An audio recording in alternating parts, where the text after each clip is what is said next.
Korea जिले के महेंद्रगढ़ शहर के मुक्तिधाम में चौकीदारी का काम करने वाले मंगल ने अपनी जिंदगी के 22 साल मुक्तिधाम में रहते हुए गुजार दिए। लेकिन दुर्भाग्य का विषय है कि उसे रहने के लिए एक ढंग का आशियाना तक नहीं दिया गया, जहां मंगल अपने छोटे छोटे बच्चों के साथ खुशी से रह सके। आलम यह है कि मंगल को आए दिन कई समस्याओं का सामना करना पड़ता है। 22 साल से चौकीदार मंगल लकड़ी के गोदाम में अपने परिवार के साथ गुजर बसर कर रहे हैं। वहीं इस संबंध में बीजेपी नगर मंडल महामंत्री रामचरित द्विवेदी ने शहर के जिम्मेदार जनप्रतिनिधियों, समाजसेवी संस्थाओं से आग्रह किया है कि मंगल को रहने के लिए एक उचित आवास की व्यवस्था करें। मुझे जानकारी भी नहीं है कि उसके घर में पानी आ रहा। चलिए, अच्छी बात है, आपके संज्ञान में आया और आप मुझे जानकारी दे रहे हैं। तो मेरे परिवार का ही सदस्य है वो, तो नगर पालिका का पूरे स्टाफ में एक वो भी मेरा परिवार है।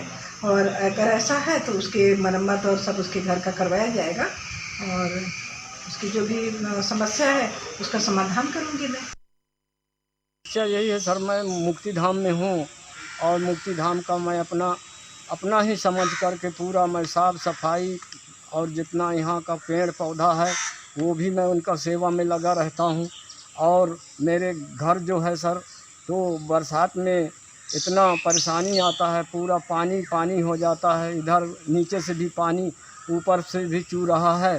तो मैं छोटे छोटे बच्चों को कैसे करूं साहब, कहाँ लेके रखूं? अच्छा यही है सर, मैं मुक्तिधाम में हूं।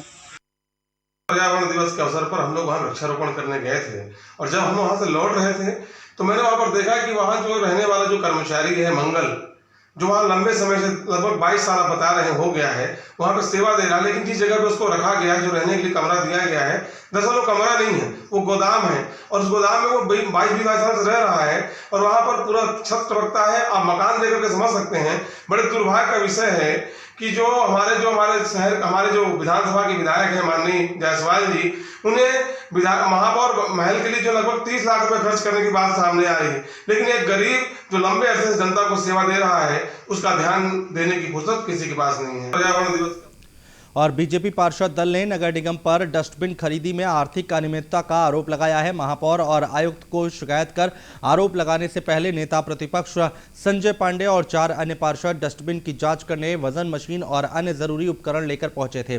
बीजेपी पार्षदों को जानकारी मिली थी कि निगम द्वारा खरीदे गए 522 डस्टबिन की खेप जगदलपुर पहुंच गई है और निगम प्रशासन द्वारा सामग्री शहीद पार्क के पास वीर सावरकर भवन में रखी गई है। इस बात की भनक लगते ही नेता प्रतिपक्ष संजय पांडे तमाम पार्षदों के साथ सावरकर भवन पहुंच गए।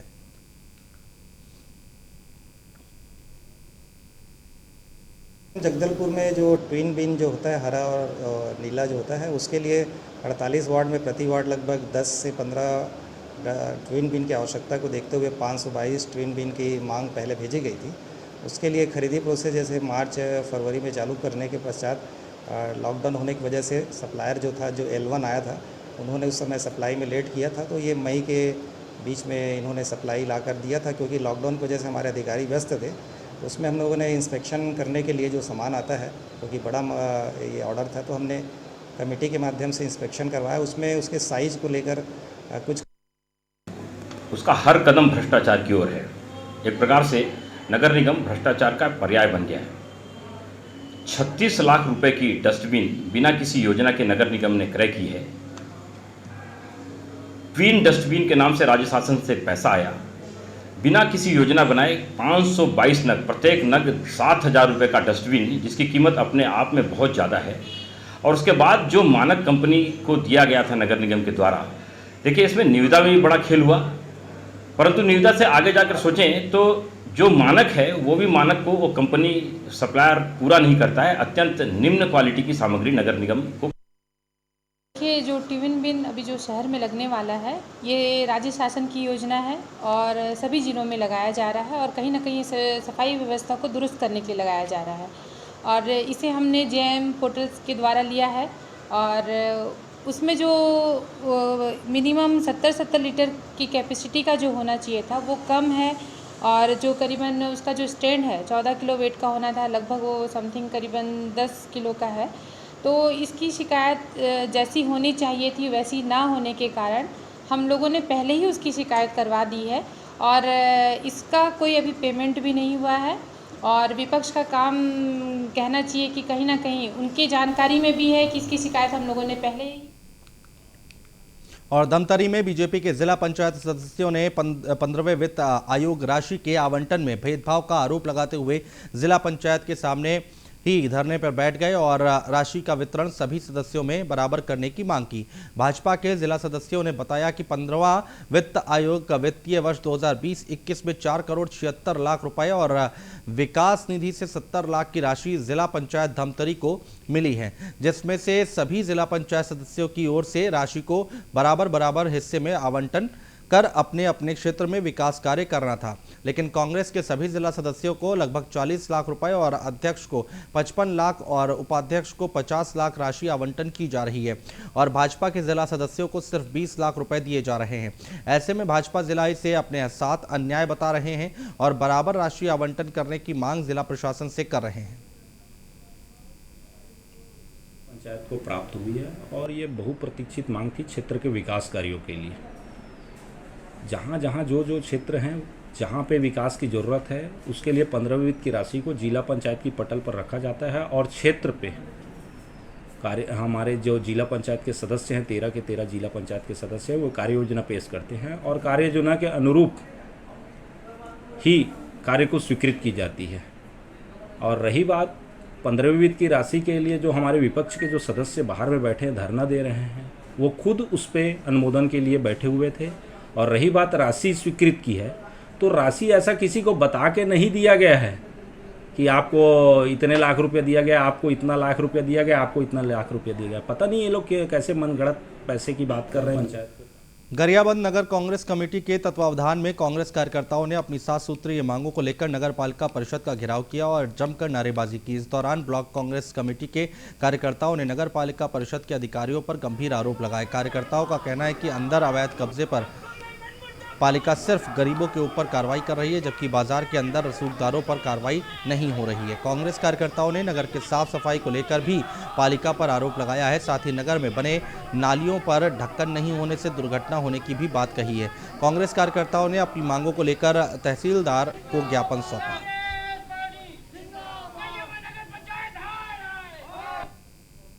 गरियाबंद में 7 बिंदु पे हम लोग मांग किए थे, जिस पर 48 घंटे पर नगर पालिका का कोई जवाब नहीं। इसी कारण हम लोग कलेक्टर के नाम पे ज्ञापन देने यहाँ घेराव किए हैं। और जो यहाँ बाजार में जो अतिक्रमण है वो अतिक्रमण गरीबों का सिर्फ तोड़ा जा रहा है। बाकी बीजेपी वाले इसमें राजनीतिक करके अपने लोग को फायदा पहुँचाने की कोशिश कर रहे हैं, जिसको नगर पालिका को गुमराह किया जा रहा है। दूसरा मांग, वार्ड नंबर 1 से 15 तक नाली खुला हुआ है, उसको तत्काल ढक्कन ढकने के लिए बोले हैं, जिसमें एक आदिवासी युवक की मृत्यु हो चुकी है। तीसरा मांग, अपन गरियाबंद को धूल मुक्त करना चाहिए। और चौथा है, जो गरीबों का अतिक्रमण तोड़ा गया है नगर पालिका वाले, उनको व्यवस्थापित किया जाए। दूसरा 45 लाख का मुर्गा मटन परिषद बना हुआ है, उसको भी तुरंत स्थापित किया जाए। जांजगीर चांपा जिले में बेटी को छेड़छाड़ करने से परेशान एक पिता ने युवक की हत्या कर उसे 15 फीट नीचे गड्ढे में दबा दिया। पुलिस को संदेह होने पर की गई पूछताछ में आरोपी ने इस बात का खुलासा किया है। दरअसल 29 अप्रैल को माल खदरौदा थाना क्षेत्र के अड़भाग चौकी में ठाकेंद्र देवांगन नामक युवक के गुमशुदगी की सूचना उसके परिजनों ने दी थी, जिस पर 30 अप्रैल को रिपोर्ट दर्ज की गई, जिसके बाद पुलिस ने कार्रवाई करते हुए इस मामले में आरोपी को गिरफ्तार किया है।